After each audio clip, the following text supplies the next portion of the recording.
가실 때 사마리아와 갈릴리 사이로 지나가시게 되었습니다. 마침 그 마을에 나병 환자 10명이 있었습니다. 나병이란 요즘 한센병이라고 부르기도 하고 옛날에는 문둥병이라고 불렀던 그런 병입니다. 고대 이스라엘 사회에서는 이 병이 들면 마을에서 쫓겨납니다. 그리고 이제 자기들끼리 살게 되고요.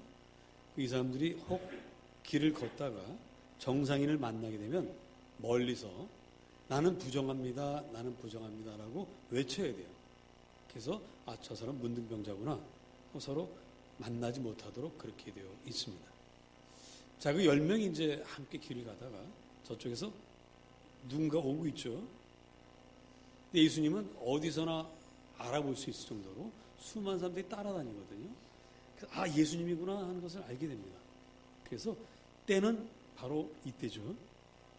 여러분도 주님 만날 때마다 주님께 도움을 청하시고 구원을 요청하시기를 바랍니다. 예수 선생님, 우리를 불쌍히 여겨주세요. 예수 선생님, 우리 살려주세요 하고 간절히 외쳤습니다. 이 소리를 들으신 주님이 그냥 가실 수가 없었어요. 이렇게 말씀하십니다. 가서 제사장들에게 너희 몸을 보이라. 가서 제사장들에게 너희 몸을 보이라. 이렇게 말씀을 하셨습니다. 여러분, 약간 좀 다른 것은 그 자리에서 내 병이 나았다 이러시면 참 더 좋았을 텐데 그냥 이 상태에서 그냥 가라는 거죠. 사실 이스라엘의 법에 따르면 레위기 14장 1절부터 보면 내 병이 나았거든 제사장에게 가서 나았음을 보이고 확인받고 제사를 드리라고 되어 있습니다.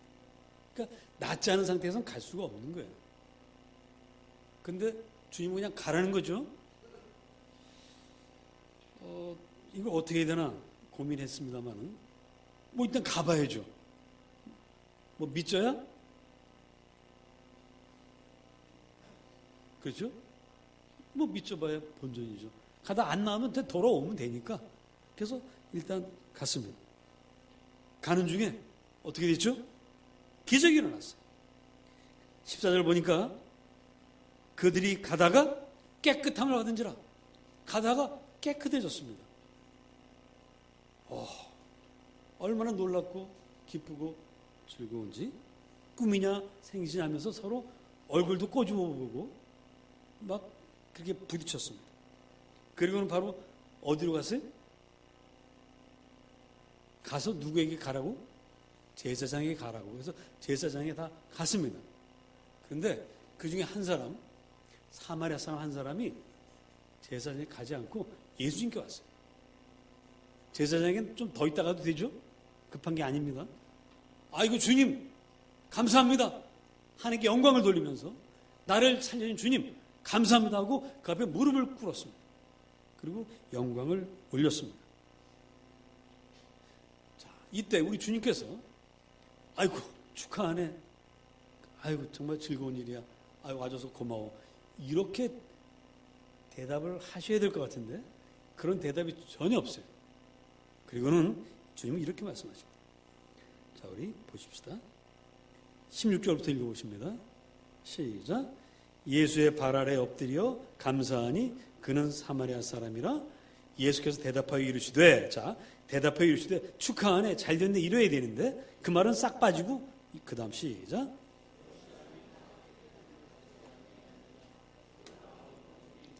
예. 주님은 이 고침받은 한 사람, 기뻐하는 이 한 사람을 축하해 주지 않고 오지 않은 9에 대해서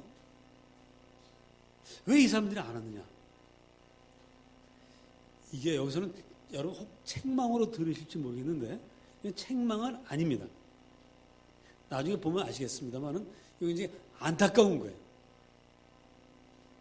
정말 왜 안 왔지? 이런 마음으로 지금 하시는 일입니다.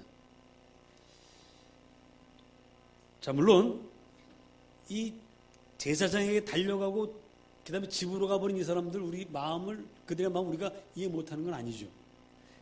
문둥병에 걸려가지고 오랫동안 집을 떠나 있었던 사람들이 그 문둥병이 나와서 제일 먼저 가고 싶은 데가 어디예요? 당연히 집이죠. 얼마나 집에 가고 싶겠어요.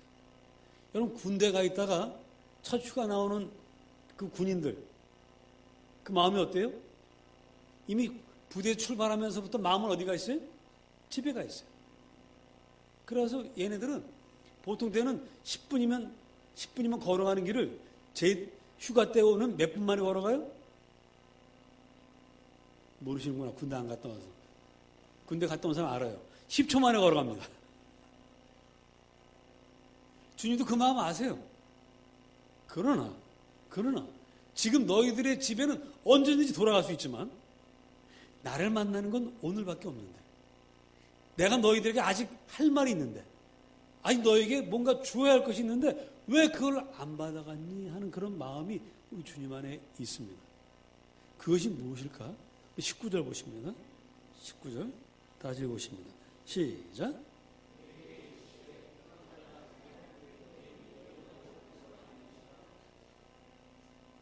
자, 뭘 주시려고 하는 거죠? 내 믿음이 너를 구원하였느니라. 지금 9명의 이 문둥병자는 문둥병은 고침받았는데 뭘 못 받았어요? 구원을 못 받았어요. 아니 문둥병 나은 건 구원이 아닌가? 구원은 아닙니다. 구원으로 가는 길목에 있는 그 어떤 사건이지 이게 구원은 아닙니다. 여러분 우리가 믿음을 그냥 믿는다 하면 다 같은 믿음으로 알기 쉬운데 믿음에는 세 가지 정도로 나눠볼 수 있는 단계가 있습니다. 마치 우리가 군대 가면 신병이 있고 뭐 중고참이 있고 갈참이 있는 것처럼 이렇게 말하면 잘 모르시죠. 뭐 군대 갔다 온 사람 다 알겠습니다만은 그러니까 처음 들어온 군인들 얘들 어리삐리합니다. 그래가지고 누가 뭐라고 그러면 뭐 정신이 없어요. 그냥 그래서 아직까지 이게 군인 같지도 않아요. 그런데 한 몇 개월 있으면 이제 군인 티가 납니다. 그리고 조금 시간이 지나면 이제 뭐 소대장이 뭐라고 불러도 여유를 가져요. 예, 알았습니다. 뭐 이러고 가요. 그리고 이제 마지막 제대가 코앞에 있으면 사단장 말도 안 듣습니다. 그런 차이가 있는 것처럼 믿음에도 차이가 있는데 처음 예수를 믿을 때 우리가 뭘로 믿기 시작하냐면 머리로 믿습니다. 다시 말하면 복음을 듣는 데서 우리의 믿음이 시작이 돼요. 하나님 천지를 창조하셨다. 인간이 선악과를 따먹어서 타락했다. 타락한 인간을 위해서 예수님이 이 땅에 오시고 십자가에서 피 흘려 돌아가심으로 우리의 원죄를 다 사하셨다. 예수님이 부활하셨다. 부활 승천하셨다. 이런 거를 머리로 다 듣습니다. 그리고 이걸 머리로 믿어요. 그런 분들이 굉장히 많습니다. 그런데 여기에 머물러 있으면 이건 아직 구원받는 믿음이 아니에요. 구원에 대해서 알고 있을 뿐이지 구원을 받는 믿음은 아닙니다. 이런 분들은 믿음은 믿음대로 생활은 생활대로 따로따로 있어요. 따로 국밥처럼 따로 놀아요. 마치 이게 무엇과 같냐면 이들이 아는 지식은 교도소에서 읽는 책과 같습니다. 자, 교도소에 같이 죄수들이 할 일이 없어요. 책들을 읽게 되는데 예를 들어서 교도소에서 이런 책을 읽었다고 칩시다. 김치찌개 끓이는 법. 이 책을 읽었어요. 자, 김치찌개 끓일 수 있어요, 없어요? 끓일 수 없죠. 끓일 수 없어요. 또 다이어트법. 다이어트 할 음식이 없습니다. 배고픈데 무슨 다이어트를 해요? 또 그래서 예를 들어서 상담법. 누구 상담해 주겠어요? 다 머릿속에 있습니다. 여행, 또 여행지. 뭐 스위스가 어때고 저쩌고. 다 머릿속에 있다가 끝나는 거예요. 그래서 교도소에서 책을 읽는 분들은 어떤 특징을 갖고 있냐면 한 번 읽은 책을 한 10번을 읽습니다. 그런데 한 번 읽은 책을 5달 후에 이제 또 봐요. 근데 처음 보는 책이야. 그래서 읽다가 한 50페이지쯤 넘어가야 이거 지난번에 읽은 건데 이렇게 된다고 그래요. 우리가 신앙을 이렇게 가지면 똑같습니다. 머리로. 이런 분들은 감동이 없고 아무것도 없어요. 그냥 머리로만 믿는 거예요. 그냥 건성으로 왔다 갔다 하는 거예요. 주일이 돼도 뭐 가도 그만 안 가도 그만 그렇게 되는 것입니다. 자, 이제 두 번째 믿음이 있습니다. 그것은 머리에서 가슴으로 옮겨간 믿음이에요. 자, 9명의 10명이 주님의 말씀을 듣습니다. 가서 제사장에게 내 몸을 보이라. 내 병이 다 고침받았으니 가라고 하시는 것도 아니고 그냥 제사장들에게 가서 너희 몸을 보이라고만 하셨어요. 자, 이 말씀을 들었을 때 이 사람들은 아니 고침도 받지 않았는데 가면 뭐해? 이런 의심이 있어요. 가다가 고침받지 못하면 어떡하지? 하는 걱정이 있습니다. 그러나 믿고 싶어요. 가기만 하면 낫는다고 하니까 여러분 이게 말만 들어도 흥분이 되죠? 이 병이 낫는다고 하니 혹 안 나을 수도 있지만 어쨌든 낫는다고 하니 야 우리가 이러고 있을 때가 아니다. 무조건 가보자 해서 가슴이 뜨거워졌어요. 그래서 걸어갑니다. 제사장이 막 갑니다. 가다가 보니까 몸이 나았어요. 깨끗해졌습니다.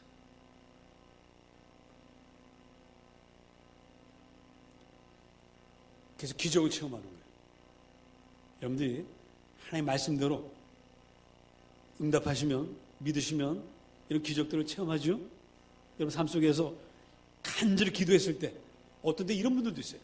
믿음이 전혀 없는데 어떤 정말 중요한 일이 있어. 그래서 옆에 교회 다니는 친구한테 야, 나 이런 일인데 어떻게 하면 좋으냐? 야, 하나님께 기도해. 하나님 들어주실 거야. 나 하나님 믿지도 않는데 믿지 않아도 하나님도 들어줄 수 있어. 기도해. 그래서 정말 기도했더니 할렐루야 정말 이루어질 때 있습니다. 이 9명의 이 10명의 문둥병자들이 그걸 체험한 거예요. 이 사람들이 주님께 뭐 해드리는 게 아무것도 없어요. 다만 가라 그 말에 순종해서 간 거예요. 가슴이 시키는 대로 그냥 걸어간 것입니다. 그런데 가다 보니까 깨끗이 나왔어요. 기적을 체험했습니다. 여러분 이런 기적을 체험하는 신앙들이 있습니다. 그래서 체험한 것 때문에 교회를 나와요. 제가 아는 어떤 분은 근무력증이라는 병에 걸렸습니다. 움직일 수가 없어요. 근데 그 고모가 교회 집사님인데 야, 너 교회 가자. 너 하나님 고쳐줄 거야. 그래서 고모가 억지로 끌고 다녔어요. 간신히 끌고 다녔어요. 1년을 그렇게 했는데 정말 다 나았습니다. 그런데 여기 머물러 있으면 매우 위험합니다. 자, 이 9명의 문둥병자는 그냥 집으로 돌아갔어요. 위험합니다. 뭐가 위험하냐? 방금 말씀드린 그 근무력증 1년 동안 그 고모 때문에 교회 다니면서 그 개척교회 그 새벽마다 고모에 끌려가지고 지하에서 기도해서 나았는데요. 완전히 나았어요. 온몸에 힘이 생겼습니다. 그리고 어디로 갔어요? 다시 세상으로 나갔어요. 그래서 위험합니다. 자, 이분들에게 필요한 게 있습니다. 여러분, 롯의 아내가 기적을 봤습니다. 무슨 기적을 봤어요? 하늘에서 하나님 말씀대로 소돔성이 멸망한다는 그 말씀을 듣고 그 말씀대로 유황불이 떨어지는 걸 봤습니다. 자, 천사가 뭐라고 말했죠? 뒤를 돌아보지 말고 빨리 가라고 했습니다. 그 불이 떨어지는 걸 보면서 아이고 큰일 났구나 하고 이제 딱 돌아서 막 갑니다. 도망가다는데 가다가 어떻게 했어요? 다 뒤로 돌아갔어요. 소음기둥이 되었습니다. 예수 믿어가면서 기적도 체험하고 많은 경험도 있는데 롯의 아내처럼 소음기둥이 되는 사람, 다시 세상으로 돌아가서 타락하는 사람들이 있습니다. 이 위험을 우리가 벗어나야 돼요. 어떻게 되느냐? 19절 말씀 다시 보십니다. 시작.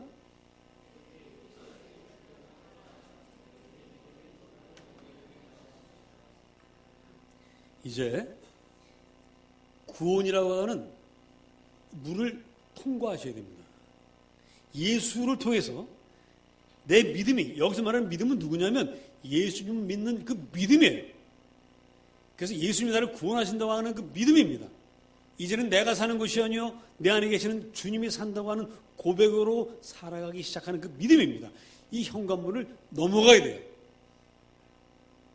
그래서 내 믿음이 너를 구원하였다는 이 확증을 받아야 됩니다. 예수님의 선포를 들어야 됩니다. 그리고는 이제 시작하는 거예요.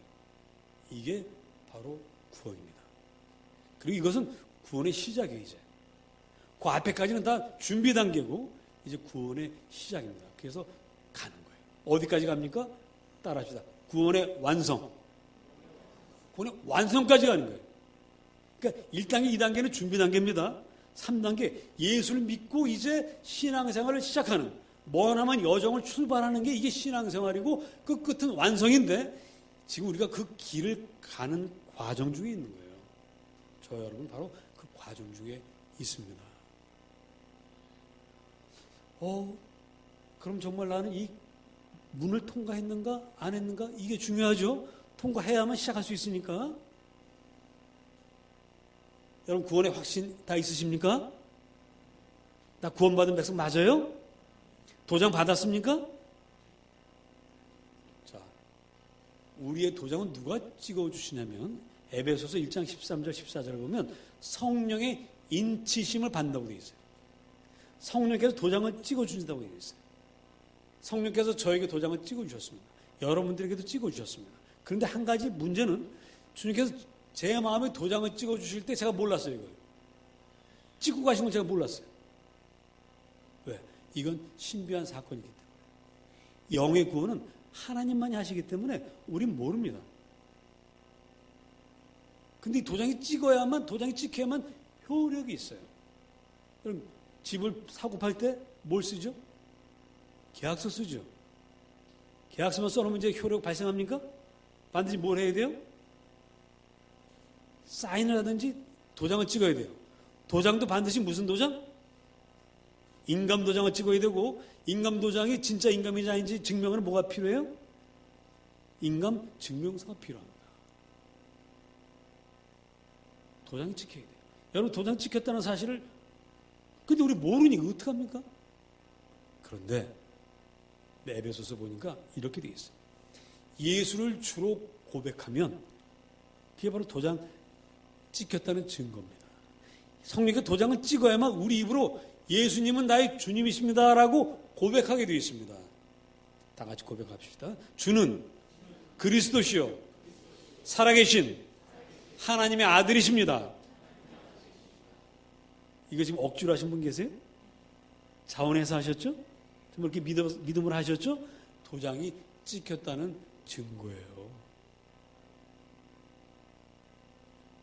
그리고 또 거기 보면 영광의 찬송을 드린다고 되어 있습니다. 여러분들 오늘 찬송을 몇 곡 불렀죠? 여러분 마음이 주님께 감사하며 사랑하는 마음이 있죠? 도장이 찍힌 증거입니다. 자, 여러분 가슴 만져보세요. 도장이 느껴지시죠, 이제? 분명히 주님께서 내 가슴에 도장을 찍으셨습니다. 여러분, 이제 우리는 도장 찍어서 문턱을 넘었어요. 이제 달려가기 시작합니다. 가고 있습니다. 이제 여러분은 다시 돌아갈 수가 없어요. 여러분 원하든 원치 않든 이 길이 이제 계속 가야만 합니다.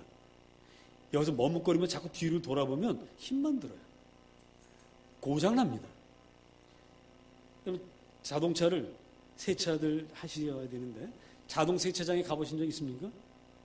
자동 세차장에 가면 차를 처음에 거기 딱 잘 맞춰야 돼요. 그 맞추는 게 쉽지 않습니다.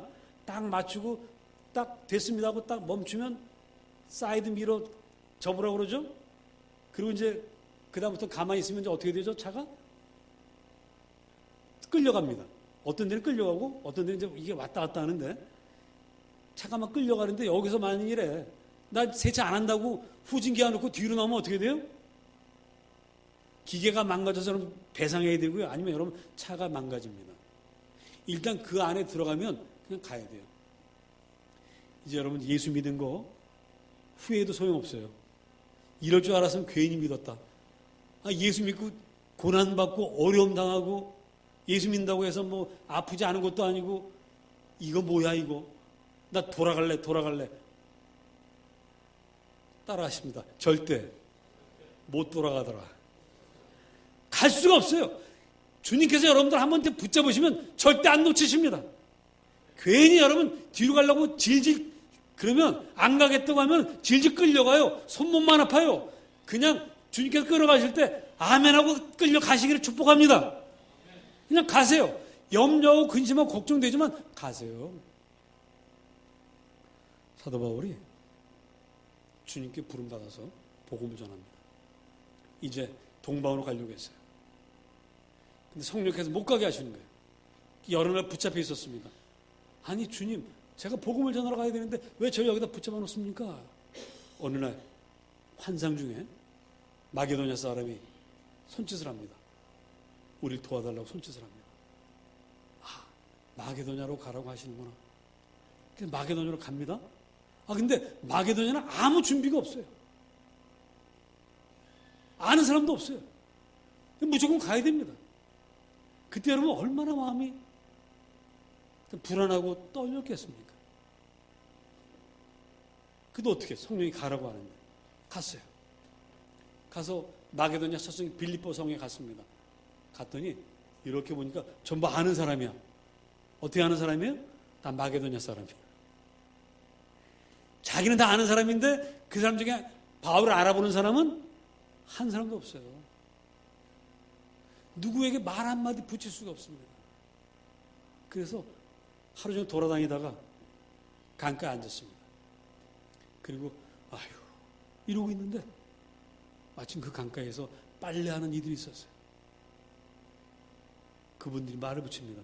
어떻게 오셨습니까? 저 이런 사람입니다. 그 말을 듣던 그 여자분이 그러십니까? 복음을 하나님을 믿으십니까? 그럼 저희 집으로 가십시다 하고 자기 집으로 모시고 갔습니다. 그 여성분의 이름이 뭐예요? 루디아입니다. 루디아가 그를 기다리고 있었어요. 하나님이 예배해 놓으신 루디아가 그를 기다리고 있었습니다. 아무것도 없었지만 그러나 성령님이 이미 준비하고 계셨던 거예요. 바로 이렇게 이제 성령님과 함께 시작한 이 길, 이 3단계 발로 움직여 나가는 이 길에 하나님의 역사가 일어나고요. 순간순간 매 순간 하나님 살아계심을 체험하게 되는 것입니다. 여기서 구원이 완성되고 가는 거예요. 2002년 처음 저와 저희 성도들 이곳으로 이사 왔을 때 그때 여기는 입주도 안 했어요. 타워펠에서 아무도 입주도 안 하고 여기 공사하고 아주 정신 없었습니다. 몇 년 동안 새로운 성도가 늘지는 않아요. 그때는 이렇게 칸막이 이렇게 있었습니다. 이렇게 아주 옹색하게. 사무실도 여기 있었고 여기 딱 하나밖에 없었어요. 제가 여기 처음 올 때 전 여기 올 생각이 전혀 없었습니다. 교회를 옮겨야 되는데 그래서 여기저기 알아보고 있었는데 몇 군데 나왔어요. 계약을 하려고 했는데 하려고 할 때마다 막혔습니다. 이사는 가야 되는데 마지막에 주님께서 이곳으로 가라고 하셨어요. 진짜 가라고 하신 건 아니고요. 그냥 와봤어요. 와봤더니 여기 과연 교회를 할 수 있는 데가 있을까? 그냥 와본 거예요. 이제 가다가 이제 더 이상 갈 데가 없어가지고 그냥 와본 거예요. 와봤더니 요 밑에 그 당시 타워팰리스 부동산이라는 게 있었어요. 그 부동산에 들어가서 혹시 교회 할 만한 데가 있나고 하니까 여기 딱 막혀있는 406호역에 있다는 거예요. 딱 올라와 보니까, 야, 도저히 빌딩 숲에 그 4층에 여기서 과연 교회가 될까? 걱정이 되더라고요. 근데 성령께서 이상하게 편안한 마음을 주신 거예요. 그래서 시작한 것입니다. 대책이 있어서 온 거 아닙니다. 능력이 있어서 온 것도 아닙니다. 그리고 그때 여기 올 때, 이 경제적으로, 그 당시 저희 교회 예산을, 1년 예산을 여기에 들어왔을 때, 그때 우리가 이걸 사서 들어왔어요. 은행에서 융자 받았습니다. 그 융자 받은 금액의 이자와 관리비, 이걸 내고 나면 딱 맞아 떨어져요. 그러니까 와서 버틸 수가 있겠더라고요. 그러면 이제 문제가 하나 남았죠? 뭐가 남았습니까? 저는 뭐 먹고 살아요? 아니, 한 달 헌금으로 관리비와 이자를 내고 나면 똔똔인데 또 뭐 먹고 살아요? 그때 필요한 게 뭡니까? 엘리야의 까마귀. 엘리야 까마귀는 옛날에만 있었던 것이 아니라 오늘에도 있다는 믿음. 그 믿음이 제가 있어요, 없어요? 없어요. 저렇게 믿음 있는 용감한 사람이 아닙니다. 그런데 그때는 그게 믿어지기 시작하는 거예요. 그래, 하나님 아시지? 만일 여기서 하나님 그렇게 역사하지 않으면 하나님 안 계신 거야. 그래, 한번 해보자. 그리고 계약을 하고 들어왔습니다. 그럼 제가 지금 건강해 보여요? 병이 약해 보여요? 제가 그때 굶었어요? 안 굶었어요?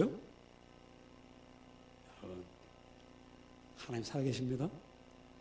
여러분 한번 믿어보세요. 이제 발로, 이제 실제로 주님과 함께 걸어가 보세요. 머뭇거리지 말고 용감하게 가보세요. 두렵고 떨리십니까? 앞날이 불안하고 막연하십니까? 그럴수록 우리에게 믿음이 필요한 거예요. 그럴수록 여러분들은 하나님의 역사를 체험할 수 있는 더 축복을 받는 것입니다. 아직 분명하고 너무도 확실한 길을 가보면 하나님 살아계심을 체험할 기회가 매우 적습니다. 그러나 불안하고 떨리고 막연한 길을 갈 때는 하나님이 더 확실하게, 더 분명하게 여러분 가운데 역사하십니다. 발로 움직이는 신앙으로 살아가시기를 축복합니다. 기도하겠습니다.